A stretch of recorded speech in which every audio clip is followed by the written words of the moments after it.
दोस्तों, आज के हमारे इस वीडियो में हम आपके लिए कार्तिक माह की रमा एकादशी की पौराणिक कथा लेकर आए हैं। नमस्कार दोस्तों, स्वागत है आप सभी का हमारे चैनल में आंसरू इंस्पायर्ड में। अगर आप ज़िंदगी में कुछ नया सीखना चाहते हैं तो हमारे चैनल को सब्सक्राइब जरूर करें। एक समय धर्मराज युधिष्ठिर कहने लगे, हे भगवान, कार्तिक कृष्ण एकादशी का क्या नाम है, इसकी क्या विधि है, इसे करने से क्या फल मिलता है, सो आप विस्तार पूर्वक बताइए।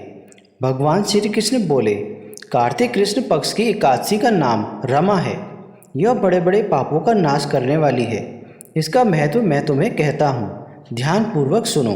प्राचीन काल में उच्चकुंड नाम का एक राजा था। उसकी इंद्र के साथ मित्रता थी। वह राजा बहुत धर्मात्मा, विष्णु भक्त और न्याय के साथ राज्य करता था।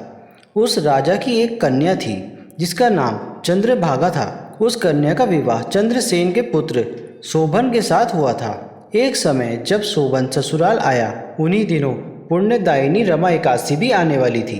जब व्रत का दिन समीप आ गया तो चंद्रभागा के मन में अत्यंत सोच उत्पन्न हुई कि मेरे पति बहुत दुर्बल है, वह एकादशी का व्रत नहीं कर पाएंगे और मेरे पति की आज्ञा अति कठोर है। यह बात जब उसने शोभन को बताई तो शोभन को अत्यंत चिंता हुई और अपनी पत्नी से कहने लगा, अब क्या करना चाहिए, मैं किसी प्रकार भी भूख सहन नहीं कर सकूंगा। ऐसे उपाय बताओ कि जिससे मेरे प्राण बच सके, अन्यथा मेरे प्राण अवश्य चले जाएंगे। चंद्रभागा कहने लगी, हे स्वामी, मेरे पति के राज्य में एकादशी के दिन कोई भी भोजन नहीं करता है। यहाँ तक कि पशु पक्षी भी अन्य जल आदि ग्रहण नहीं कर सकते। फिर मनुष्य का तो कहना ही क्या है। यदि आप भोजन करना चाहते हैं तो किसी दूसरे स्थान पर चले जाइए, क्योंकि यदि आप यहाँ रहेंगे तो आपको अवश्य ही व्रत करना होगा। ऐसा सुनकर शोभन कहने लगा, मैं अवश्य व्रत करूँगा, जो भाग्य में होगा वह हो जाएगा।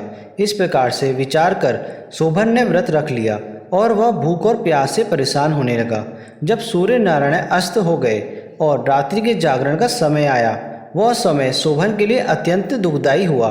प्रातःकाल होते होते शोभन के प्राण निकल गए। शोभन की मृत्यु के बाद चंद्रभागा अपने पिता के घर में ही रहने लगी। रमा एकादशी के प्रभाव से शोभन को मंदरांचल पर्वत पर धन्य धान्य से युक्त तथा शत्रुओं से रहित एक सुंदर देवपुर प्राप्त हुआ। यह अत्यंत सुंदर रत्न और मणियों से जड़ित स्वर्ग से निर्मित था। एक समय मुंजकुंड नगर में रहने वाले एक सोम शर्मा नामक ब्राह्मण तीर्थ यात्रा करते हुए देवपुर में जा पहुँचे और उन्होंने शोभन को पहचान लिया। शोभन भी उन्हें पहचान कर उनके पास आया और प्रणाम कर बोला, हे ब्राह्मण, राजा मुंजकुंद और मेरी पत्नी कुशल है। तो ब्राह्मण बोले, जी हाँ, नगर में सब प्रकार से कुशलता है, परंतु हे राजन, हमें आश्चर्य हो रहा है। आप अपना वृतांत कहिए। ऐसा सुंदर नगर जो न कभी देखा न सुना, आपको कैसे प्राप्त हुआ? शोभन ने कहा, मैंने इस व्रत को श्रद्धा रहित होकर किया है, अतः यह सब अस्थिर है। यदि आप मुंजकुंड की कन्या चंद्रभागा को सब वृतांत कहें तो यह नगर स्थिर हो सकता है। यह सुनकर ब्राह्मण ने अपने नगर लौटकर चंद्रभागा को सारा वृतांत कहकर सुनाया। ब्राह्मण के वचन सुनकर चंद्रभागा बहुत प्रसन्न हुई और बोली, यह सब बातें आपने प्रत्यक्ष देखी हैं या स्वप्न की बातें आप कर रहे हैं? ब्राह्मण बोले, पुत्री, मैंने तुम्हारे पति को प्रत्यक्ष देखा है, साथ ही किसी से विजय न होने वाला देवताओं के नगर के समान उसका नगर भी देखा है। चंद्रभागा कहने लगी, आप मुझे वहां ले चलें, मुझे मेरे पति के दर्शन की तीव्र लालसा है। तब वह ब्राह्मण सोम शर्मा चंद्रभागा को लेकर मंदरांचल पर्वत के समीप वामदेव ऋषि के आश्रम पर गए। वामदेव जी ने सारी बात सुनकर वेद मंत्रों के उच्चारण से चंद्रभागा का अभिषेक कर दिया। तब ऋषि के मंत्र के प्रभाव और एकादशी के व्रत से चंद्रभागा का शरीर दिव्य हो गया और वह दिव्य गति को प्राप्त हुई। इसके बाद प्रसन्नता के साथ अपने पति के निकट पहुंच गई।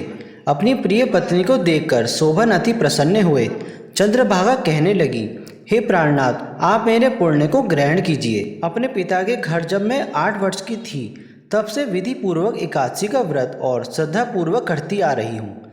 इस पुण्य के प्राप्त से आपका नगर स्थिर हो जाएगा तथा समस्त कर्मों से युक्त होकर प्रलय के अंत तक रहेगा। इसके बाद वह दोनों आनंद पूर्वक अपने देवपुर में रहने लगे। आगे भगवान श्री कृष्ण कहते हैं, हे राजन, मैंने आपको रमा एकादशी का महत्व कहा है। जो मनुष्य इस व्रत को करते हैं उनके ब्रह्म हत्या समस्त पाप नष्ट हो जाते हैं। जो मनुष्य इस महत्व को पढ़ के अथवा सुनते हैं वे समस्त पापों से छुटकारा पाकर विष्णु लोक को प्राप्त होते हैं। दोस्तों, आशा करते हैं आपको यह जानकारी अच्छी लगी होगी। इस तरीके की वीडियोस हम अपने चैनल मियांशरू इंस्पायर्ड में लेके आते रहते हैं। अगर आप हमारे चैनल में पहली बार आए हैं तो हमारे चैनल को सब्सक्राइब जरूर करें। मिलते हैं अगली वीडियो में, तब तक के लिए धन्यवाद।